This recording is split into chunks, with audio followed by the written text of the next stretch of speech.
صحبت اللہ والوں کی، صحبت اللہ والوں کی، اللہ سے ملوا جاتی ہے صحبت اللہ والوں کی،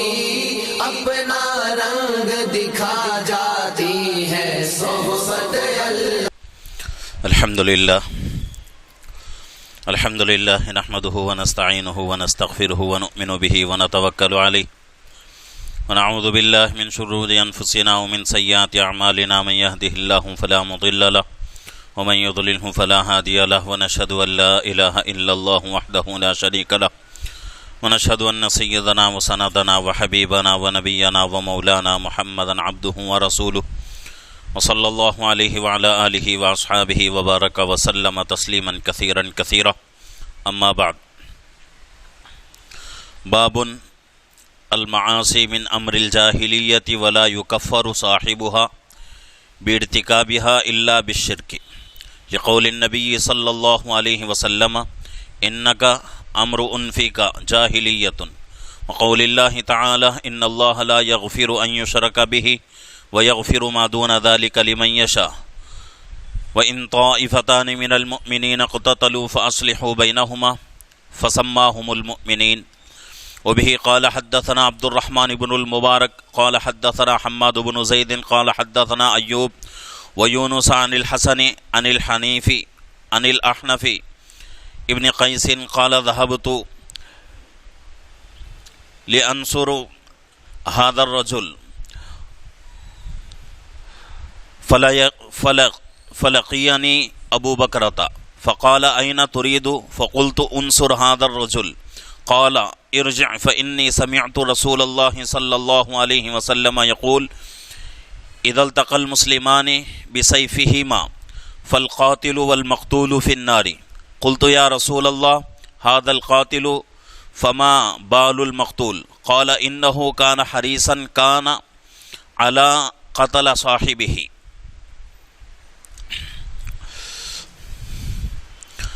اب یہ جو حدیث ہمارے سامنے آ رہی ہے، اس باب کے اندر دو حدیثیں حضرت امام بخاری رحمۃ اللہ علیہ لا رہے ہیں، اور جو باب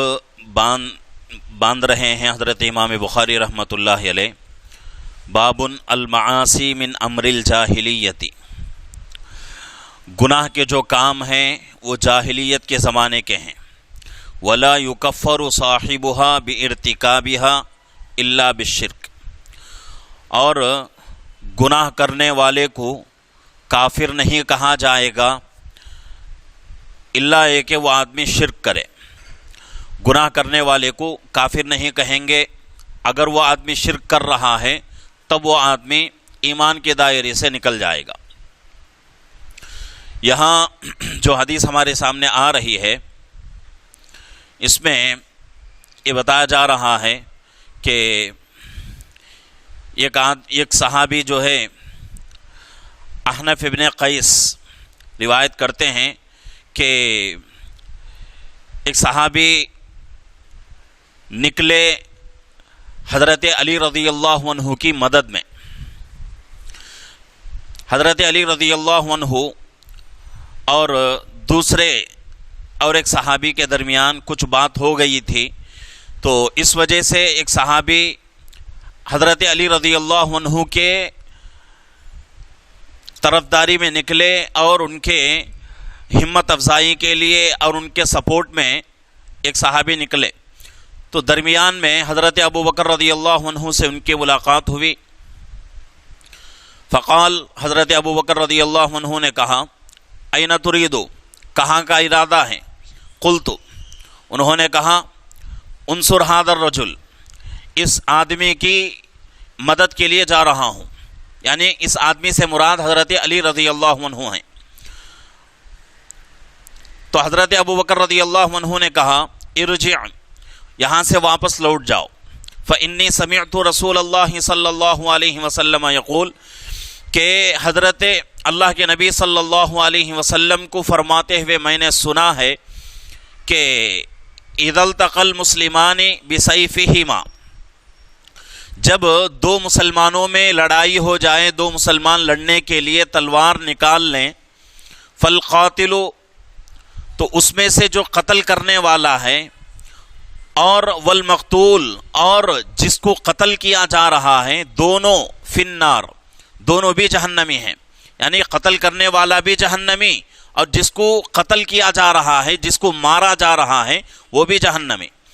قلت یا رسول اللہ، اللہ کے نبی صلی اللہ علیہ وسلم سے پوچھا گیا کہ اللہ کے رسول، ھذا القاتل فما بال المقتول، کہ قاتل تو اس کے بارے میں تو یہ کہا جا سکتا ہے کہ بھئی یہ جہنم کا مستحق ہے، لیکن مقتول کا اس میں کیا گناہ؟ یعنی وہ آدمی جس کو مارا جا رہا ہے اس کا کیا گناہ ہے؟ اس کے بارے میں تو آپ فرما رہے ہیں کہ وہ بھی جہنمی ہے، مارنے والا بھی جہنمی، مار کھانے والا بھی جہنمی۔ مارنے والے کے بارے میں تو ہم یہ حکم لگا سکتے ہیں کہ بھئی یہ جہنمی ہے، مار کھانے والے کی کیا غلطی ہے؟ تو اللہ کے نبی صلی اللہ علیہ وسلم نے فرمایا کہ جو آدمی مار کھا رہا ہے وہ آدمی دھوکے سے مار کھا رہا ہے یا پھر جو ہے اس کی اپنی کمزوری کی وجہ سے مار کھا رہا ہے۔ اگر اس کا داؤں چلتا، اگر اس کی طاقت چلتی تو مار کھانے والا مارنے والے کو مار سکتا تھا۔ تو دونوں ایک دوسرے کو قتل کرنے کے ارادے سے گھر سے نکلے ہیں، دونوں ایک دوسرے کو مارنے کی نیت سے گھر سے نکلے ہیں، تو دونوں بھی جہنمی ہیں۔ ایسا نہیں ہو سکتا کہ بھئی صرف مارنے والا ہی جہنمی ہو اور نہیں مارنے والا، مار کھانے والا جہنمی نہ ہو، ایسا ہو نہیں سکتا۔ تو اللہ کے نبی صلی اللہ علیہ وسلم یہ اصول بتا رہے ہیں کہ مارنے والا تو جہنمی ہے ہی، لیکن جو آدمی مار کھا رہا ہے وہ آدمی بھی جہنمی ہے۔ اور اس کی وجہ اللہ کے نبی صلی اللہ علیہ وسلم نے فرمایا کہ مار کھانے والا بھی مارنے والے کو مارنے کے ارادے سے گھر سے نکلا ہے۔ اگر اس کی طاقت نہ چلتی تو مار کھانے والا سامنے والے کو مارتا تھا، تو اس کی طاقت چل گئی تو یہ آدمی مار کھا رہا ہے، تو دونوں کا مقصد ایک ہی ہے، ایک کو دونوں کا مقصد کیا ہے؟ دوسرے کو قتل کرنا۔ ایک کی طاقت کم ہو گئی، دوسرے کی طاقت زیادہ ہو گئی، جس کی طاقت زیادہ ہو گئی اس نے کمزور کو مار دیا، اور کمزور بھی کوئی کم نہیں تھا، اس نے بھی مارنے کے ارادے سے گھر سے نکلا تھا، تو اس لیے دونوں جہنمی ہیں۔ تو اس سے پتہ چلتا ہے کہ مسلمانوں کی لڑائیاں، مسلمانوں کے جھگڑے جو ہیں بڑی خطرناک چیز ہیں۔ اس سے پہلے بھی میں نے کہا تھا کہ آپس کی لڑائیوں سے دین جو ہے زندگیوں سے بالکل ختم ہو جاتا ہے۔ فضائل اعمال کے اندر فضائل رمضان میں حضرت شیخ زکریا صاحب رحمۃ اللہ علیہ لکھتے ہیں کہ اگر کوئی دو مسلمانوں میں لڑائی ہو رہی ہو اور یہ جھگڑا اتنا خطرناک ہے کہ جھگڑے کی وجہ سے، لڑائیوں کی وجہ سے دین اپنے زندگی سے بالکل ختم ہو جائے گا، جس طریقے سے اللہ کے نبی صلی اللہ علیہ وسلم مثال دے کے فرما رہے ہیں، جس طریقے سے ریزر سے سر کے بال، بدن کے بال ایک دم صاف ہو جاتے ہیں، تو اسی طریقے سے آپس کی لڑائیوں سے، آپس کے جھگڑوں سے دین بھی زندگیوں سے صاف ہو جائے گا۔ ظاہری طور پر آدمی نمازی رہے گا، ظاہری طور پہ دیکھنے کے اعتبار سے آدمی حاجی معلوم ہوگا، لمبی داڑھی رہے گی، لمبا کرتا رہے گا، اونچا پیجامہ رہے گا، اور سر پہ پگڑی بھی رہے گی، کاندھے پہ رومال بھی رہے گا، سب کچھ رہے گا، دیکھنے کے اعتبار سے بہت دیندار لگے گا، لیکن آپس کی لڑائیوں میں آدمی ہر وقت مبتلا رہتا ہے، تو اس کی وجہ سے اس کی زندگی سے دین ختم ہو جائے گا۔ تو جتنا ہو سکے آپس کی لڑائیوں سے بچنے کی ضرورت ہے، اور آپس کے جھگڑوں سے بہت ہی بچ کر رہنے کی ضرورت ہے۔ دوسری حدیث حضرت امام بخاری رحمۃ اللہ علیہ لا رہے ہیں، دوسری حدیث جو ہے وہ حضرت معرور رحمۃ اللہ علیہ نقل کر رہے ہیں حدیث کہ میں نے حضرت ابو ذر رضی اللہ عنہ سے لقیت ابا ذر بالربزتی، ربزہ ایک جگہ کا نام ہے مدینہ منورہ کے کچھ باہر۔ تو حضرت معرور رحمۃ اللہ علیہ کہتے ہیں کہ میں نے حضرت ابو ذر رضی اللہ عنہ سے ربزہ نامی جگہ میں ملاقات کی۔ حلتن وعلیہ حلتن وعلی غلامہ حلتن، اور یہ حدیث میں بہت کام کی باتیں ہم کو سننے کو مل رہی ہیں، اور وہ بہت ہی ضروری باتیں ہیں۔ وعلیہ حلتن وعلی غلامہ حلتن، ان کے جسم کے اوپر جو کپڑا تھا، یعنی کہ حضرت ابو ذر رضی اللہ عنہ کے بارے میں حضرت معرور رحمت اللہ علیہ کہتے ہیں کہ میں نے حضرت ابو ذر رضی اللہ عنہ صحابی رسول ہیں، بہت اونچے صحابی ہیں، اور اتنے جو ہے زاہد صحابی تھے کہ دنیا سے ان کو کچھ بھی تعلق ہی نہیں تھا، اور ان کے نزدیک، ان کے نگاہوں کے سامنے کوئی آدمی، کوئی صحابی مال جمع کر لیتا، کسی کے پاس مال موجود ہوتا تو حضرت ابو ذر رضی اللہ عنہ اس کو ڈانٹتے تھے۔ تو حضرت عثمان غنی رضی اللہ عنہ کے زمانے خلافت میں حضرت ابو ذر رضی اللہ عنہ کے اس زہد کو دیکھ کر حضرت عثمان غنی رضی اللہ عنہ نے آپ کا گھر مدینے سے باہر رکھ دیا تاکہ جھگڑا پیدا نہ ہو جائے اور لوگ حضرت ابو ذر رضی اللہ عنہ سے بیزار نہ ہو جائیں۔ تو اتنا جو ہے دنیا اور دنیا کی چیزوں سے بیزار رہتے تھے۔ تو اتنے بڑے صحابی، اور اللہ کے نبی صلی اللہ علیہ وسلم نے آپ کے بارے میں جنتی ہونے کی بشارت دی، اور بہت اونچے صحابی تھے۔ تو فرماتے ہیں حضرت معرور رحمت اللہ علیہ کہ ربضہ نامی جگہ میں حضرت ابو ذر رضی اللہ عنہ سے میری ملاقات ہوئی، تو میں نے ان کے بدن پر دیکھا کہ ایک کپڑا، عمدہ کپڑا موجود ہے، جیسا کہ ہمارے آج ہم جو کپڑے پہنتے ہیں ایسے عمدہ کپڑے حضرت ابو ذر رضی اللہ عنہ کے جسم پر موجود ہیں، اور جو کپڑا حضرت ابو ذر رضی اللہ عنہ کے جسم پر تھا وہی کپڑا ان کے غلام کے جسم پر بھی تھا۔ یہاں جو ہے سوچنے کی ضرورت ہے کہ غلام جس کا کپڑا بھی آقا کے کپڑے کی طرح ہے، ایسا فرق محسوس نہیں ہو رہا ہے کہ بھئی یہ آقا ہے یہ غلام ہے۔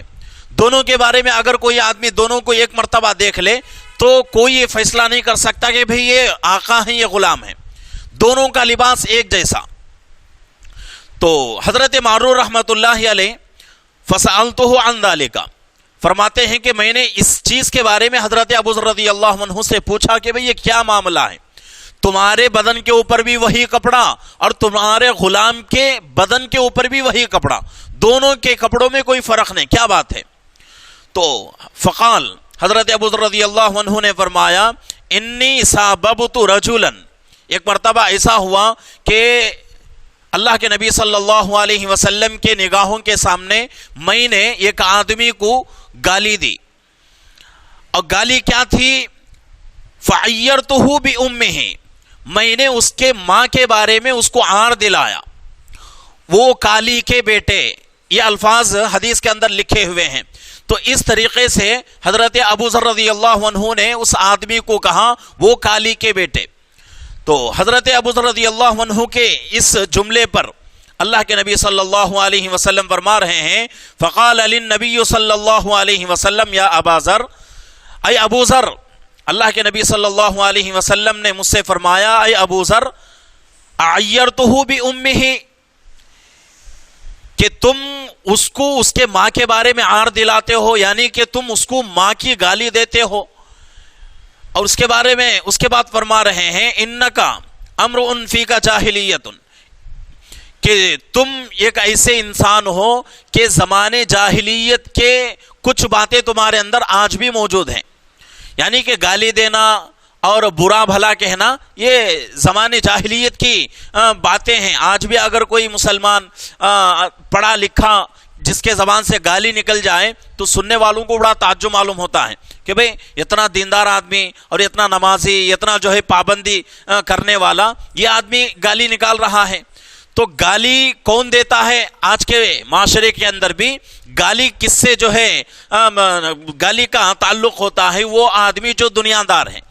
جس کا دینداری سے کوئی تعلق نہیں، اللہ اور اللہ کے رسول سے جس کا کوئی تعلق نہیں، اللہ کے گھروں سے جس کا کوئی تعلق نہیں، وہ آدمی گالی دیتا ہے۔ لیکن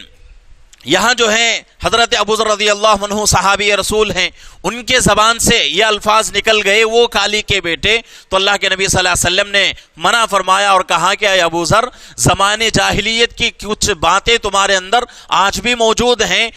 تم جو ہے اس کو اس کے ماں کی گالی دیتے ہو، اس کے ماں کے بارے میں برا بھلا کہتے ہو، اس کے ماں کے تعلق سے عار دلاتے ہو۔ تو یہ جو ہے گالی دینا، ایک حدیث میں آتا ہے سباب الفسوق، یہ کہ گالی دینا گناہ کا کام ہے، اور وقتالہ کفر، اور اس کو قتل کرنا، یعنی مسلمان کو گالی دینا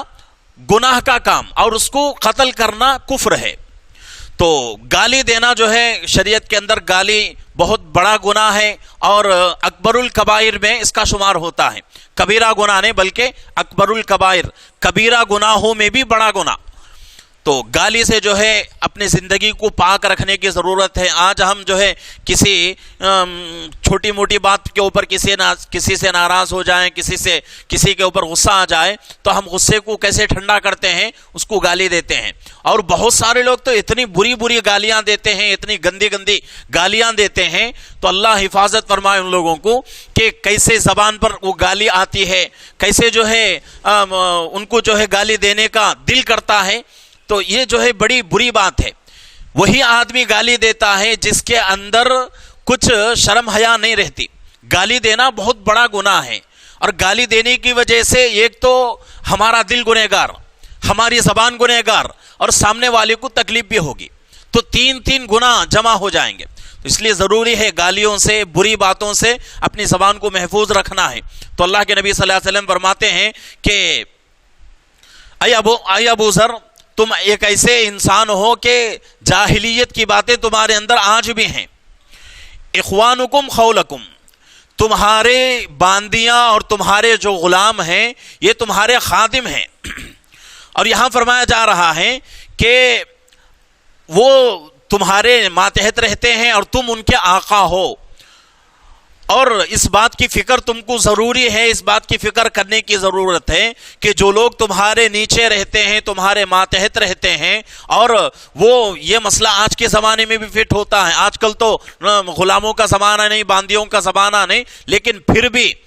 جو لوگ دکاندار ہیں، دکانوں میں نوکر رکھتے ہیں، ان کے لیے بھی یہ مسئلہ جو ہے فٹ آتا ہے کہ یہاں فرمایا جا رہا ہے. اللہ کے نبی صلی اللہ علیہ وسلم حضرت ابو ذر رضی اللہ عنہ سے فرماتے ہیں کہ ابو ذر ایک بات سن لو. کیا ہے کہ جو لوگ تمہارے نیچے رہتے ہیں، یعنی کہ تمہارے غلام، تمہاری باندیاں، یہ تمہارے خادم ہیں اور تم ان کے آقا ہو. تو تمہارے لیے ضروری ہے کہ اپنے نیچے رہنے والے کے لیے وہی کھانا کھلاؤ اس کو بھی جو کھانا تم کھاتے ہو،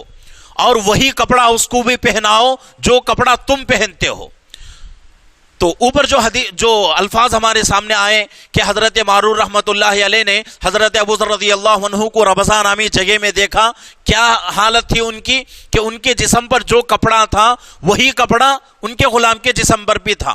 تو اس کی وجہ حضرت معرور رحمت اللہ علیہ پوچھتے ہیں. تو اتنی لمبی حدیث حضرت ابو ذر رضی اللہ عنہ سناتے ہیں کہ ایک مرتبہ میں ایک آدمی کو گالی دیا، اللہ کے نبی صلی اللہ علیہ وسلم نے منع فرمایا. اس کے بعد یہ باتیں اللہ کے نبی صلی اللہ علیہ وسلم نے ارشاد فرمائی کہ تمہارے غلاموں کے ساتھ تم کیسے برتاؤ کرو، تمہارے باندیوں کے ساتھ تم کیسے برتاؤ کرو. برتاؤ کیسے کرنا چاہیے کہ جو کھانا تم کھاتے ہو وہی کھانا تم کیا کرو، اپنے غلام کو کھلاؤ، اپنے باندیوں کو کھلاؤ. اور جو کپڑا تم پہنتے ہو وہی کپڑا تم کیا کرو، اپنے لیے بھی وہی پہنو، اور دوسروں یعنی کہ جو تمہارے غلام ہیں، جو تمہاری باندیاں ہیں، ان کے لیے بھی وہی کپڑا لا کر دو تاکہ دونوں میں برابری ہو جائے. اور اللہ کے نبی صلی اللہ علیہ وسلم جب اس دنیا سے رخصت ہو رہے تھے تو دو باتوں کی اللہ کے نبی صلی اللہ علیہ وسلم نے نصیحت فرمائی. اور بھی بہت ساری باتیں ہیں لیکن دو باتیں بہت ہی زیادہ اہتمام کے ساتھ. یہ ایک اللہ کے نبی صلی اللہ علیہ وسلم نے امت سے فرمایا کہ نمازوں کا اہتمام کرے. آخری وقت ہے، اللہ کے نبی صلی اللہ علیہ وسلم کچھ وقت میں، کچھ جو ہے سیکنڈوں میں، کچھ لمحوں میں جو ہے اللہ کے نبی صلی اللہ علیہ وسلم اب دنیا سے جانے والے ہیں. اس وقت اللہ کے نبی صلی اللہ علیہ وسلم وصیت کر رہے ہیں، اپنی امت کو نصیحت کرتے ہیں کہ نمازوں کا پورا خیال رکھو، نمازوں کا پورا اہتمام کرو، اور دوسری چیز اپنے غلاموں کے بارے میں اللہ سے ڈرو. تو غلام، اب آج کل تو غلاموں کا زمانہ نہیں ہے لیکن نوکروں کا زمانہ آج بھی ہے. تو جو لوگ اپنے نیچے نوکر رکھتے ہیں ان لوگوں کو اپنے نوکر کے ساتھ اچھا معاملہ کرنا بہت ہی ضروری ہے. یہ اسلامی شعار میں سے ہے اور اسلامی احکامات میں سے ہے. اگر کوئی آدمی اپنے نوکر کے ساتھ بدسلوکی کرتا ہے اور برے سلوک کے ساتھ پیش آتا ہے اور اس کے ساتھ ناانصافی کرتا ہے تو اللہ رب العزت کے پاس وہ طاقت ہے کہ اللہ رب العزت کے پاس وہ قوت ہے کہ آج یہ آدمی نوکر رکھ رہا ہے، کل ایسا دن آئے گا یہ آدمی کسی اور کا نوکر بنے گا اور وہ آدمی اس کے اوپر ظلم کرے گا. تو اس لیے ضروری ہے کہ اپنے نوکروں کے ساتھ، اپنے ماتحت جو لوگ رہتے ہیں ان کے ساتھ اچھائی کا معاملہ کیا جائے، ان کے ساتھ نرمی کا معاملہ کیا جائے. اگر ان سے کبھی کچھ غلطیاں ہو جائیں تو ان غلطیوں کو کھینچ کر دیکھنے کی ضرورت نہیں ہے، بلکہ غلطیوں کو جو ہے اپنے جو ہے آنکھ بند کر کے آگے بڑھتے رہنا ہے۔ اگر کوئی ایسی غلطی اپنے نوکر سے ہو گئی جو شریعت کے خلاف